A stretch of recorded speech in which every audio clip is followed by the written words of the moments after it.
Steve Jobs once said in reference to the Pablo Picasso quote, "Good artists copy and great artists steal." 5 features that iOS 11 copied from Android coming up right now.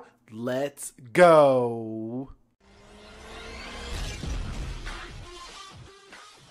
So, what is up guys? Nick here helping you to master your technology, and welcome to the 5 features that iOS 11 copied from Android. Now iOS 11 is still in its beta stages, still isn't to the official release, and I'm going to be comparing it to a Galaxy S8 Plus here to show you some of the features that are pretty much copied straight from Android here. Let's get on with them right now. Alright guys, so the first feature, and this one is pretty obvious I think to a lot of people, but that was copied from Android, but the control center. So the control center, not copied in the terms of the UI, of course they're not going to make it look exactly the same, but you can now have multiple buttons right here or shortcuts right inside of the iOS 11 control center. Now this has been on Android for ages, and the Samsung S8 is a good example of this. So we can go ahead and hit the button order, and you can see you could add different icons. You could pull them out of here, get them off of there and put them in there. But what's nice about Android is that you can do it right from the notification tray. You don't got to go on the settings to tweak this stuff here. Now that is one feature that is pretty obvious that Apple probably copied or stole right from the Android interface. But hey, they work a little bit different, but at the same time they both do pretty much the same thing. So you can hold down the flashlight, for example, here on iOS and raise the flash here. Now on same here on the Galaxy S8 Plus, so you can just hold down the flash button. We can hit it and turn it on, hold it down. Let's go ahead and actually just click it there, and you can go ahead and change the levels. So you can see right there, again, pretty much copying the Android interface right there. So number 2 is the one-handed keyboard. So on iOS 11 now, you just hold down the emoji and you can see these 2 little keyboard icons. So if I hit this, it goes to the right.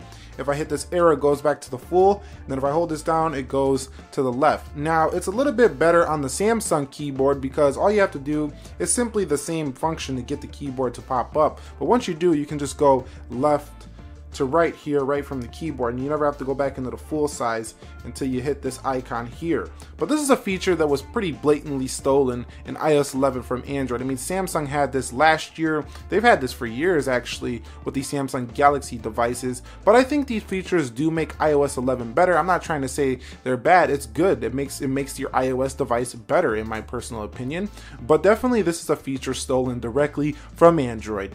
Okay guys, so another feature that Apple blatantly copied from Android here with the iOS 11 is the type to Siri. So this is kind of a hidden feature here in iOS. You go into settings, you go into general, you go into accessibility, then you got to go down and find Siri wherever that is.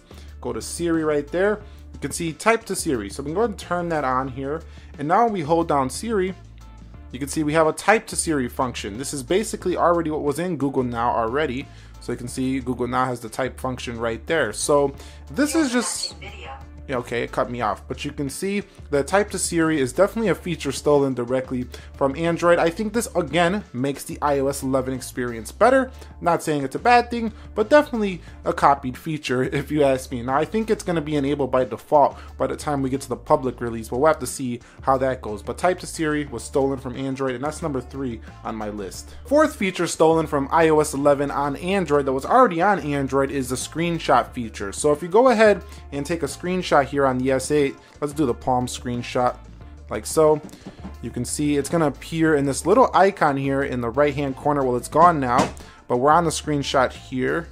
Let's do that again. We're going to do it now with the power buttons to show you that again. So let's take a screenshot.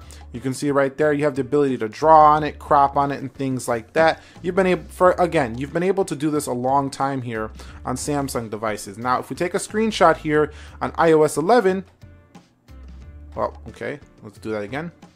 A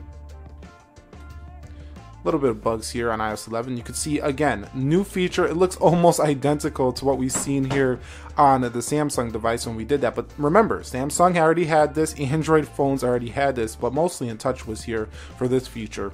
This is pretty much a TouchWiz feature though, but definitely still, it's an Android system still. So this is another feature I think Apple copied directly from the Samsung devices of the world. And finally, the obvious elephant in the room, the file manager was copied from Android. Definitely.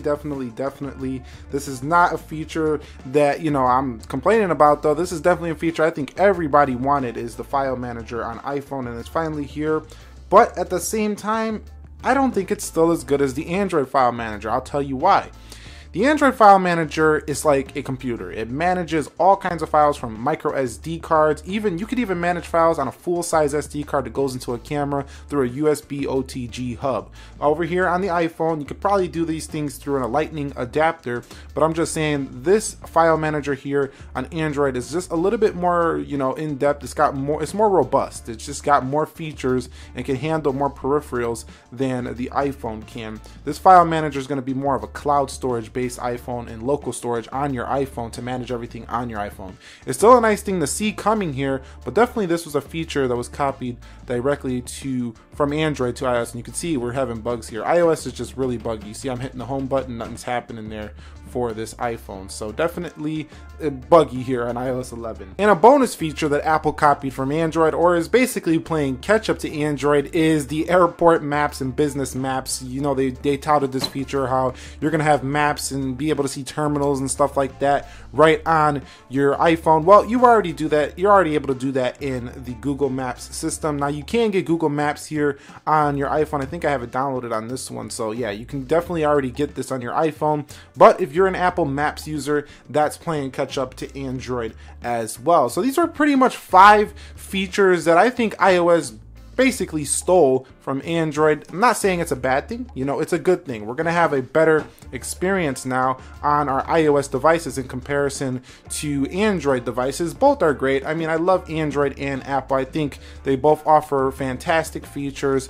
They're just playing, they always compete with each other. They're always coming out with this feature and then that feature, and then Samsung will take an Apple feature and vice versa. It just keeps happening year after year like this. The edge screen, expect an edge screen from the iPhone this year. iPhone might put in a fingerprint scanner behind the screen, and then next year Samsung might put a fingerprint scanner behind their screen. They almost did that this year with their little capacitive opening the home screen button, but not quite there.